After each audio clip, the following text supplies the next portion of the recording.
I'd like to talk to Carson Drew. His number is KL57187. Hang on a minute. Carson Drew speaking. Hi, Dad. Well, I see you got to Titusville okay.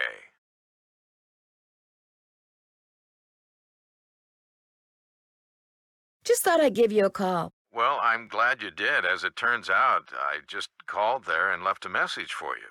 Really?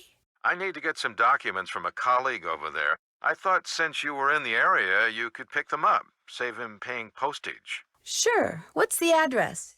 He said he'd just leave them for you at the telegraph office. Just drive into town and look for Tubby Telegrams. He said you can't miss it. Will do. These papers are extremely important, Nancy. I will pick them up, Dad. Good. Remember, watch your gas gauge and get gas when you're low so you don't run out. And try to avoid potholes. The more you hit, the likely it is you'll wind up with a flat. Yes, Dad. And if you do get a flat, take it off and put on your spare, and then head straight to a gas station and get it fixed. Yes, Dad. All right, lecture over. Have you found out why Miss Crandall asked you to visit? I wanted to call you first. You've done your daughterly duty, now go see Emily, and after that... I know. Pick up those documents. That's my girl. Goodbye, Dad. Bye-bye. Drop a nick, there we go. Now, how may I be of service? Hi, could you please connect me with Bess Marvin at KL54468? Just a second. Hello? Hi, Bess, it's Nancy. George, get over here. It's Nancy Drew. So how's the lilac inn? Beautiful. Are the lilacs blooming? Like crazy. They smell so good. It's like the air is made of perfume. Hi, Nancy. Is that you, George? Ouch, that's my foot. Well, move over. I can't hear. You move over. Then I can't hear. Look, just hold the phone like this, okay? There. Can you hear us? I can hear you fine. It would be so nice to have two phones in this house. We don't even have a telephone at our house. It's a quick griping. So, Nancy, what's the scoop? Has either of you ever been to the Lilac Inn? I have. They have the best cherry pie there. It's like you get a whole cherry tree in every piece. Hello? Is someone on the line? Hello? We're on the line, Mrs. Farthingham. Well, get off. I need to make a call. But we just got on. Then it should be no problem for you to get off. Just give us one more minute, Mrs. Farthingham, please. Oh, all right. You have 1 more minute. Go on, Nancy. What were you saying? Just that Shh. Wait a minute. Mrs. Farthingham, would you mind hanging up? All clear. Oh, how I wish we didn't have to share a phone line with her. Just be grateful you have a phone, Bess. That's it for now. Bye. Oh, and if you call back and we're not here, it means we went to see this movie called The Big Trail. Yeah, this guy named John Wayne is in it. Helen says he's a real dreamboat. We'll let you know if she's right.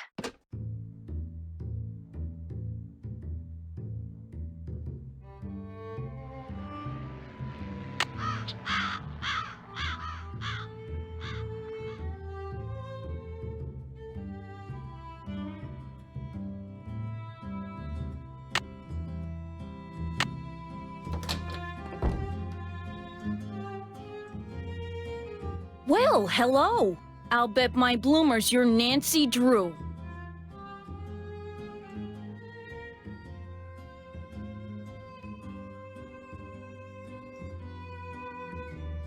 Emily told me your name. I'm Jane Willoughby. I'm Emily's guardian, but only for the next 3 months until she turns 18. Then she's on her own. It smells like someone's been baking pies. Pies are the Lilac Inn specialty. We get orders from all over. Oh, that reminds me your father called. You're supposed to call him. You can use the coin phone on the porch. I already talked to him, but thanks for the message. Emily didn't say anything about you coming until just this morning.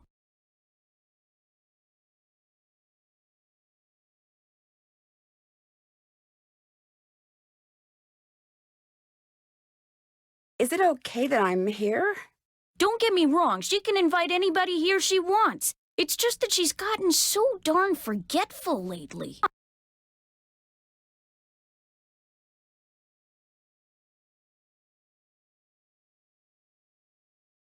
Maybe she's just, still thinking about her mom. She misses her mom, that's for sure. So do I. Gloria and me, we were best friends, you know? The two of us ran this swell little dress shop over in Capital City. But then she got hitched and I didn't. And the next thing I know, she's writing me saying it would sure take a load off her mind if I could take care of her little girl should something ever happen to her. It was nice of you to say yes. I couldn't say no. I mean, what are best friends for? I just wish I knew how to help Emily. Help her do what? She's been acting so... Look, go talk to her. She probably just needs to spend some time with a bear cat like you instead of some dumb Dora like me. Go on up, she's in her room. Just make like a Boy Scout and be prepared.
Wonder what this mirror's doing in here.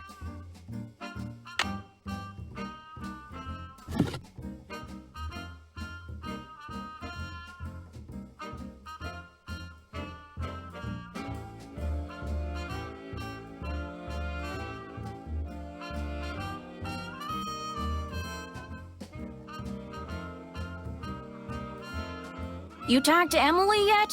I'd like to talk to you some more. Talk to Emily, then talk to me.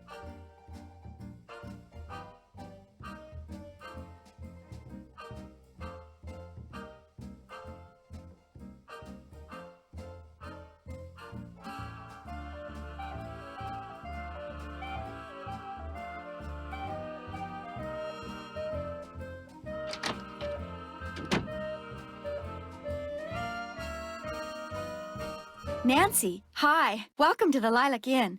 Oh, and before I forget, thank you for that nice note you sent me when Mom died. It meant a lot to me. When Helen told me, I felt so bad for you. I had to do something. You and I may not be best friends or anything, but you're still one of the nicest people I know.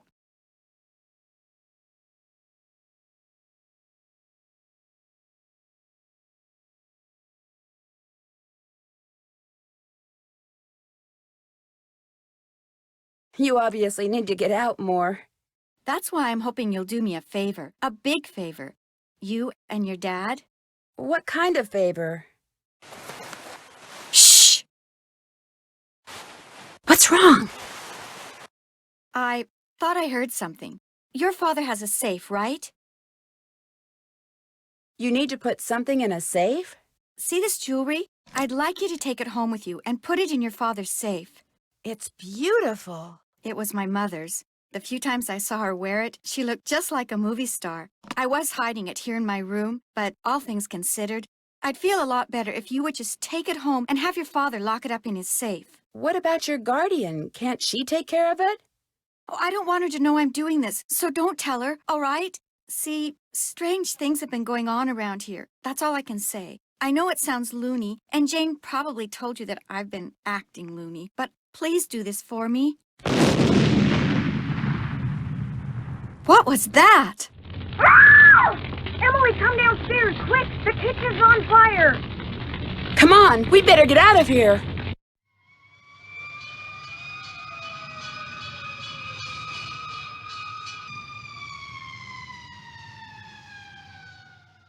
This is horrible, just horrible.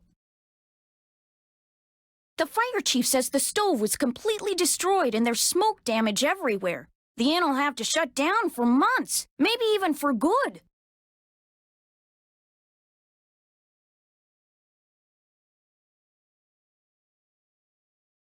Will insurance cover the damage? I asked the fire chief the same thing. He said there could be a problem. What kind of problem? It looked to him like one of the burners on the stove had been left on. The flame either went out or was never lit, but anyway, something made a spark and boom. He said insurance companies are very reluctant to pay out when things look hinky, and that's when times are good.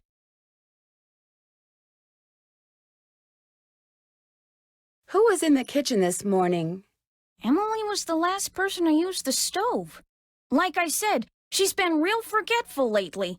I think she's pretty upset. But it's not her fault. What with her mom passing away barely a month ago, and me showing up, this total stranger who doesn't know the first thing about kids or running a restaurant, and her trying to do everything all by herself. It's just too much, that's all. Who wouldn't go a little off their nut? I better get that. The line to the regular phone got burned up in the fire, so now the only phone we got is the coin phone on the porch. Excuse me. Emily?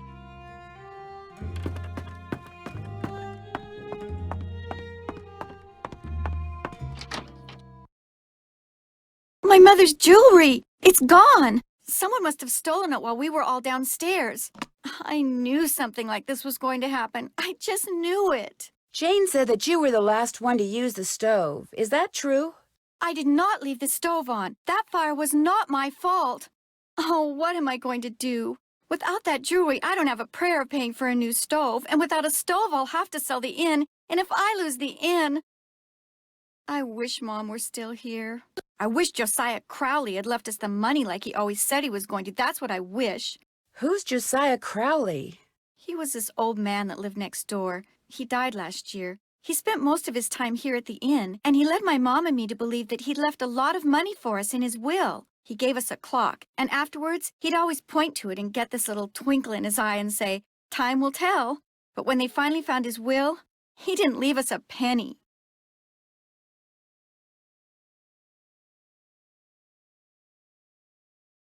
Was there a problem finding his will? It didn't turn up for months. Then finally someone found it in a drawer in Josiah's house. Josiah was kind of a screwball. One time he showed up at my birthday party dressed as my great-aunt Harriet. I didn't know it was really him until 2 days later. Anyway, he had all these weird hobbies, and he always thought it would be really keen to read minds. Josiah invited Richard Topham to move in so Topham could help him develop his paranormal powers right there in his house. Josiah was a sweet old man, and I do miss him. And he was free to give his money to whomever he wanted. But to get our hopes up like that, and then leave us nothing, it just wasn't like him. Was your mother's jewelry insured? Gosh, I forgot about that. I don't know. Jim Archer, I bet he'd know. He's our banker. I guess I should go talk to him. You don't sound very happy about it. I'm just so bad at business things. And Jane, my guardian, she tries hard, but she's no good at it either. Maybe you could go talk to him. Please? It would be such a big help.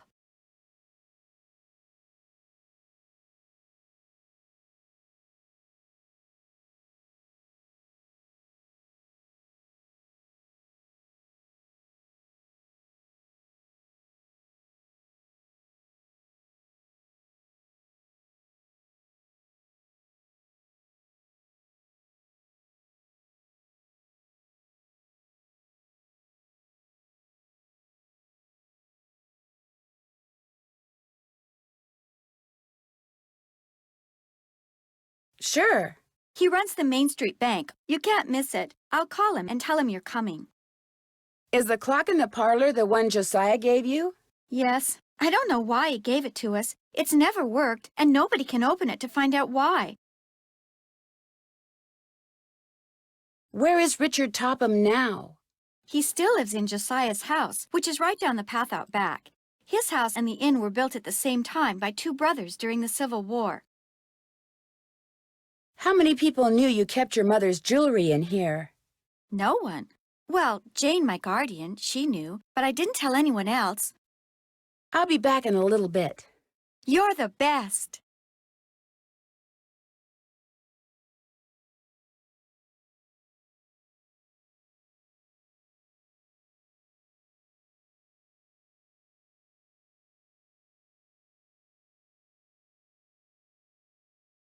Is this your sewing machine? Actually, that belonged to my mom. She and Jane used to be dressmakers. Mom was going to teach me how to use it, but she never got the chance.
So, is Emily all right? Someone stole her mother's jewelry. What?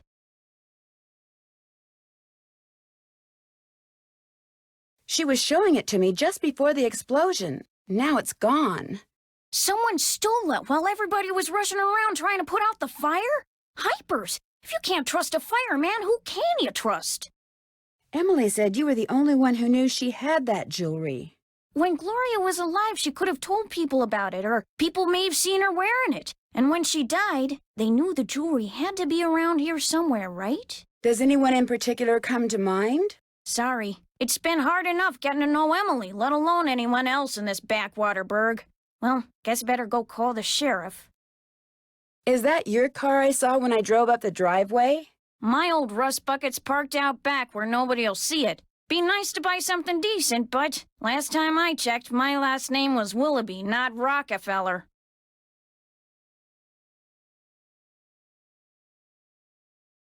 Where did that barred bounce game that's in the parlor come from? Do you know? Emily says Josiah Crowley brought it in one day and just left it. Said it was so guests, as in him, would have something to do while they waited for a table.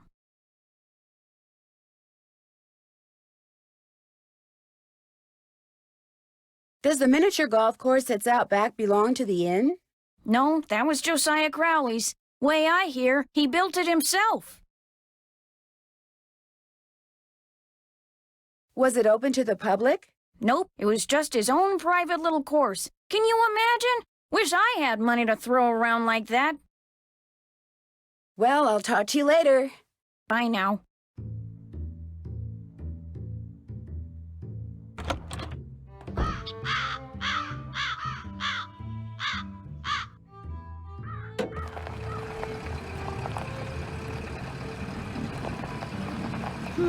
That car I saw before is gone.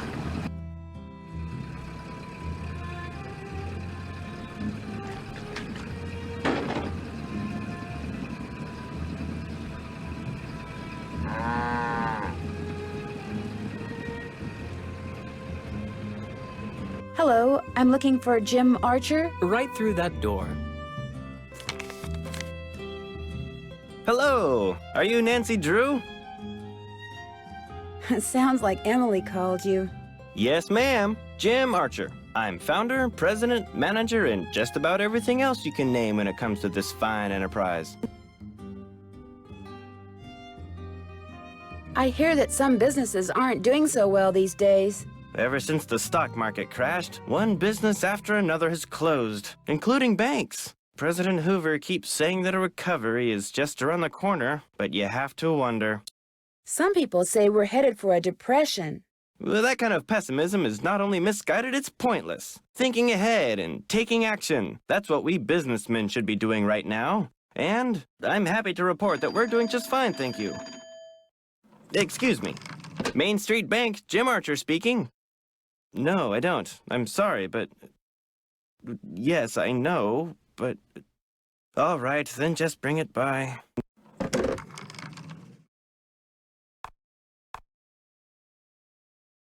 Sorry for the interruption. How can I help you? How well do you know Jane Willoughby? You know, Emily's guardian? Not well at all. Met her once or twice. Seemed a little flighty. What was Emily's mom like? Had a good head on her shoulders. Friendly, too. Having a big slice of blueberry pie at the Lalakin was always a real treat. It'd be nice if Emily could carry on the tradition, but times are just too tough. If she's smart, she'll sell before the bills start piling up.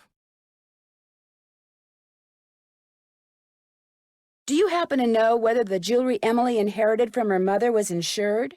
I know for a fact that it was not. Why? Because someone snuck into the inn today and stole it. Oh, no. I heard there'd been a fire in the kitchen, but when it rains, it pours, doesn't it? I told Gloria not to let that policy lapse. Did Gloria always rely on you for business advice? Sometimes. You see, I have experience in the law as well as accounting, but in this case, she wouldn't listen to me. She felt that since Josiah Crowley would be leaving her a large sum of money when he died, or so she thought, paying to insure her jewelry just wasn't necessary.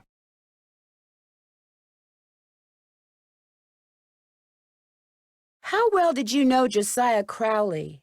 Well enough for him to name me executor of his will. An executor is the person who makes sure the terms of a will are carried out.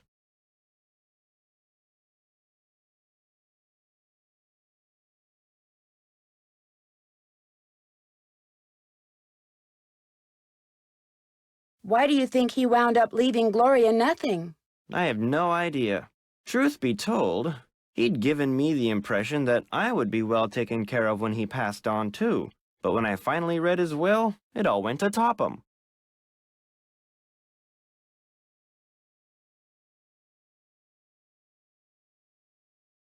Where did Josiah keep his will? He'd hidden it in a chest of drawers in his house. It took me months to find it. When he named me executor, he said he'd tell me where it was hidden when the time was right, whatever that meant.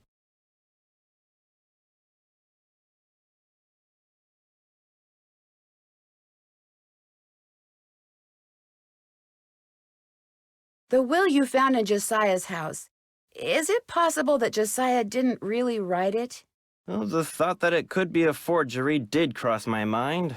But an expert verified that the will had been typed on Josiah's typewriter and signed in Josiah's hand. But Richard Topham lived in Josiah's house. He had access to his typewriter, and he could have copied his signature. As far as the law is concerned, the matter is closed, Miss Drew. But it's possible that Josiah's real will is still out there. Are you sure he never gave you any clue as to where he'd hidden his will? Whenever I asked him, he said he'd tell me when the time is right. Although, he got a safe deposit box here about 3 years ago.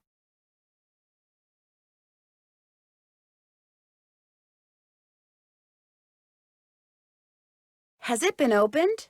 Topham has tried to claim its contents, but he can't find the key.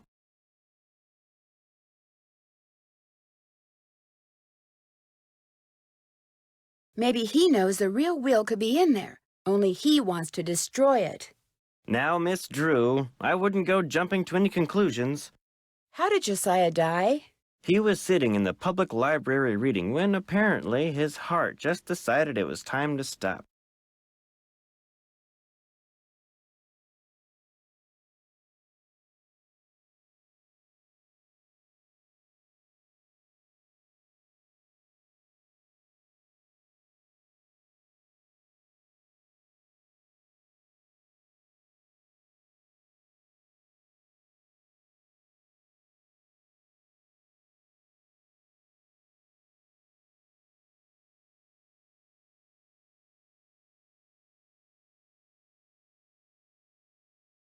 Did he go to the library a lot? First Thursday of every month, that's when the fan magazines would come in. Know what his favorite book was? The Make-Up Secrets of Lon Chaney. I guess I'll be going. Goodbye now.